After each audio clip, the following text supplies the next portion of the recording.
ada seorang kiai dari Banten, namanya Kiai Imaduddin Utsman. Beliau melakukan penelitian dengan DNA, dengan literatur lama. Ternyata kesimpulan dia bukan saya nih, kesimpulan dia bahwa nasab Ba'alwi yang menurunkan Habib di Nusantara ini putus.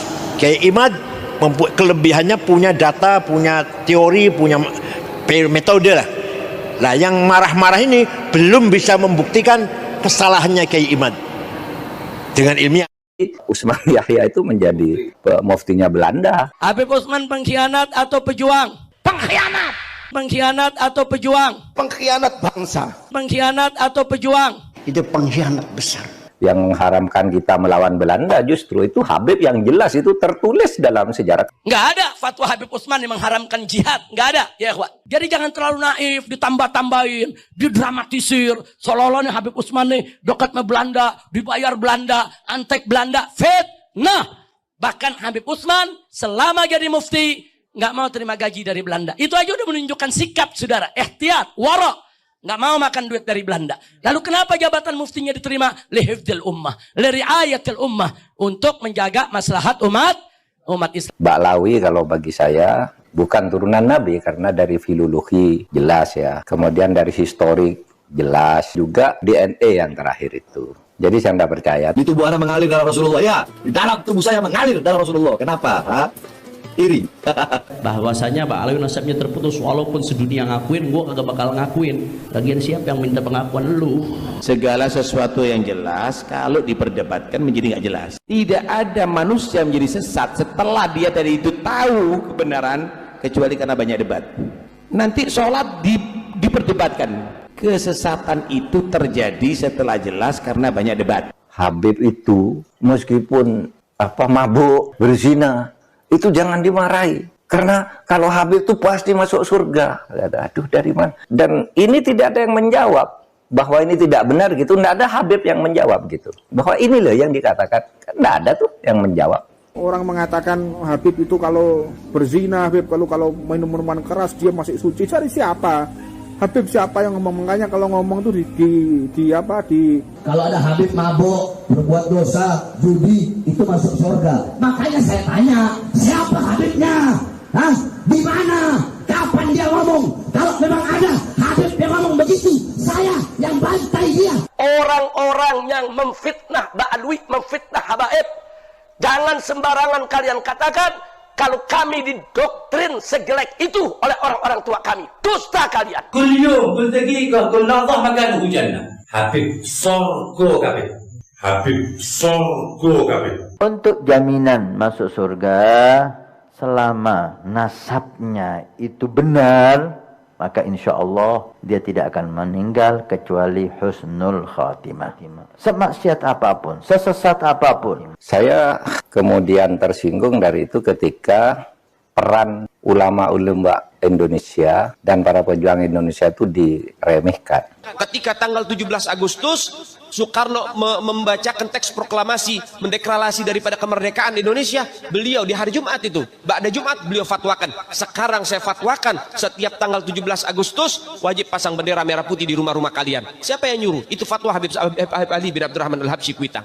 Bung Karno pulang dari Dalat, dijanjikan kemerdekaan, lalu terjadi sini tarik-menarik antara pejuang. Diculik oleh pemuda itu, nggak ketemu Habib siapa, diculik, dibawa ke Rengas Dengklok.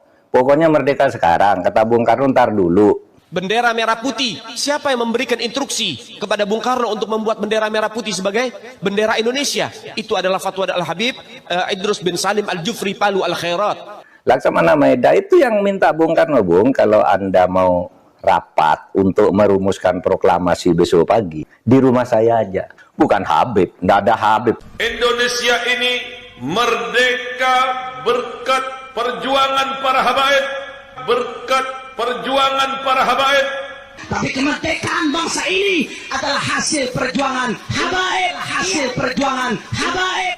Indonesia merdeka berkat perjuangan para habaib, berkat perjuangan para habaib. Jadi Anda jangan berpikir, ini habaib di Indonesia jasanya apa? Banyak, itu yang baru kecatat. Rasanya ndak ada tuh Habib-Habib waktu itu. Saya ndak tahu ya Habib siapa ya yang ikut-ikut begitu itu. Berjuang kemerdekaan Indonesia itu. Berjuang kemerdekaan Indonesia itu. Yang namanya terkenal ya. Jepang lebih banyak membantu daripada Habib. Kalau Jepang tuh memfasilitasi kemerdekaan itu sejak awal masuk. Minta agar lawan tuh Belanda karena kita bangsa Asia, bangsa yang sama dengan mereka. Kan itu Jepang. Indonesia ini jadi aman, jadi merdeka, jadi makmur itu karena kenapa? Karena ala tariqatil habaib. Karena ala tariqatil habaib. Pada waktu berkumpulnya para ulama untuk menentukan bendera Indonesia ini yang pantas berwarna apa, maka Habib Hussein bin Abu Bakar al-Idrus ini membuka kitab Sahih Bukhari, mengutip sabda Nabi, kemudian memberikan keputusan yang disepakatin oleh para ulama. Bendera Indonesia ini adalah merah putih. Tapi siapa yang berjuang? Siapa yang berdarah-darah? Siapa yang mati-matian merdekakan negeri, saudara? Mereka habaib, mereka habaib. Iya itu yang saya rasakan, saya merasa terpukul tuh marwah kebangsaan saya itu. Marwah bahwa nenek saya dilecehkan. Dianggap pemimpin-pemimpin saya, guru-guru saya, kiai-kiai saya dianggap kepalanya tuh di bawah Habib gila sekalipun katanya kan. Habib gila pun. Kalau turun Nabi gila sekalipun enggak apa-apa itu masuk surga kan gitu.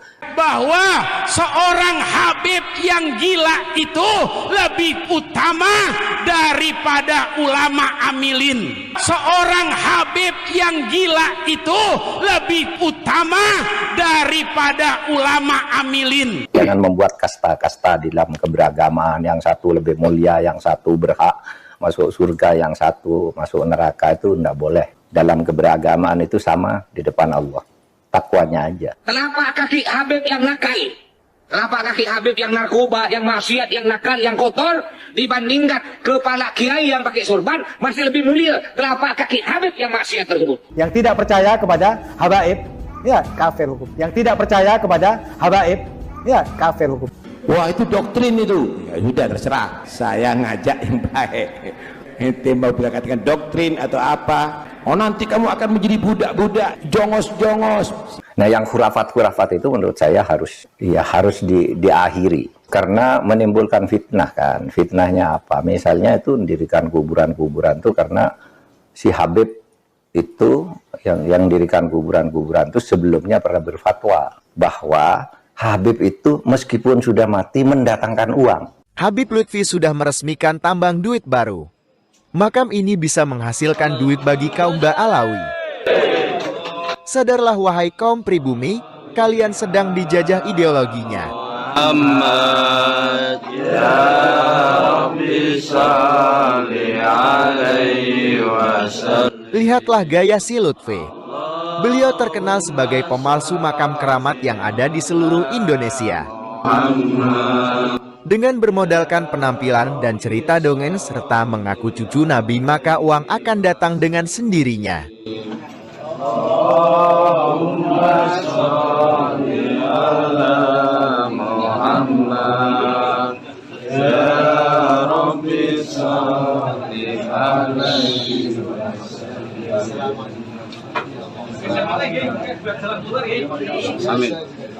Dan gitu kan, itu kan fatwanya waktu itu agar orang menyembah. Lah, kok ujung-ujungnya lalu membuat kuburan agar orang bersedekah di situ? Kan tidak benar. Kok ujung-ujungnya lalu membuat kuburan agar orang bersedekah di situ? Kan tidak benar. Orang bersedekah agar ini dianggap Habib keramat. Alap-alap Mataram mulai bergerak untuk membasmi makam-makam Habib yang mendompleng nama leluhur Mataram.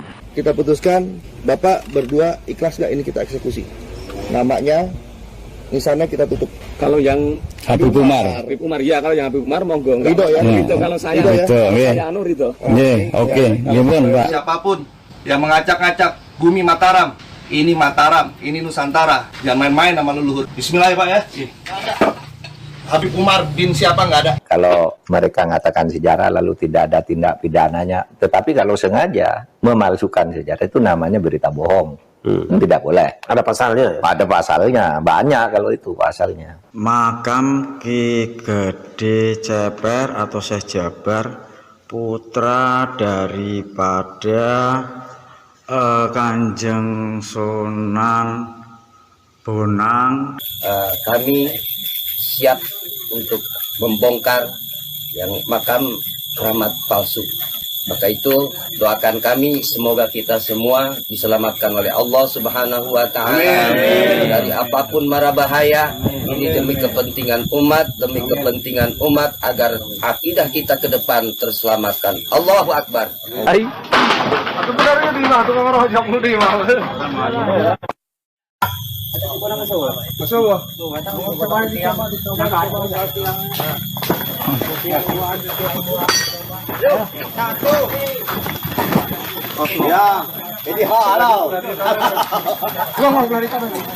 Bahwa siapapun kalau bersalah ya dihukum, kan begitu.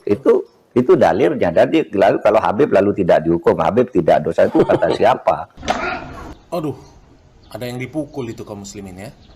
Padahal itu sahabat Nabi, ente binatang anjing, laknat dari maju orang tua kamu oleh beratur. Tapi kalau sudah mengarah ke kriminal, melakukan diskriminasi dan orang yang didiskriminasi tidak terima, itu bisa mengadukan ke pengadilan. Bisa. Itu pelanggaran, itu tindakan melanggar hukum. Menganggap satu ras, satu suku lebih rendah dari kelompok lain. Anak heran orang-orang sekarang ini, ustadz-ustadz kiai-kiai sekarang. Herannya apa? Sampai seperti Imad ini, sampai meragukan syak, meragukan nasab habaib. Nah, yang lebih ana bingung lagi, makanya nih, ketika ana bilang Wali Songo itu nasabnya bersambung kepada Amul Fagi, Sayyidina Ali Amul Fagi. Ya.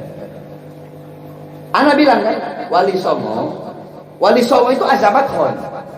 Wali Songo itu Azamat Khan. Tetapi putus sampai di Wali Songo. Adapun anak-anak turunnya ini yang maksudnya bukan anak turun, maksudnya yang sekarang ini yang ngaku-ngaku Azamat Khan ini, itu nggak ada terdaftar di Robito atau Nagoba, alias maskup masih syak juga. Nah, yang ana maksud mereka ya yang ngaku-ngaku keturunan Wali Songo bilang, oh itu Bahar bin Smith. Kenapa kok meragukan nasab Wali Songo? Kenapa bilang Wali Songo tidak punya garis keturunan? Ente kenapa nggak ngomong ke iman? Ana bilang bahwasanya Wali Songo terputus. Bukan, Wali Songonya adalah habaib. Karena nasab mereka bersambung kepada Sayyidina Abdul Malik Azamat Khan bin Alwi Amul Fagi. Imat lebih parah. Kenapa? Karena Imat berarti nggak ngakui Wali Songo sebagai habaib. Karena Wali Songo nasabnya bersambung kepada Amul Fagi bersambung kepada Sayyidina Ubaidillah bin Ahmad Al-Muhajir. Sedangkan Ubaidillah diingkari, dibilang nggak ada sama Imat. Harusnya ente orang para keturunan Wali Songo lebih marah, lebih protes ke Imat daripada ke anak. Karena yang anda ngomongin fakta, kebenaran sesuai surat Robito dan surat Nagoba. Coba ente pikir, ini enggak? Kan begitu? Paham nggak maksudnya? Ana bilang Azamat Khan yang sekarang nggak ada. Berdasarkan surat edaran Robito dan Nagoba. Imat bilang habaib Indonesia nggak ada. Sayyidina Ubaidillah itu nggak ada. Ahmad Al-Muhajir nggak punya anak. Berarti kan dia menafikan Wali Songo. Yang harusnya lebih marah siapa? Ana atau yang ngaku-ngaku cucu Wali Songo?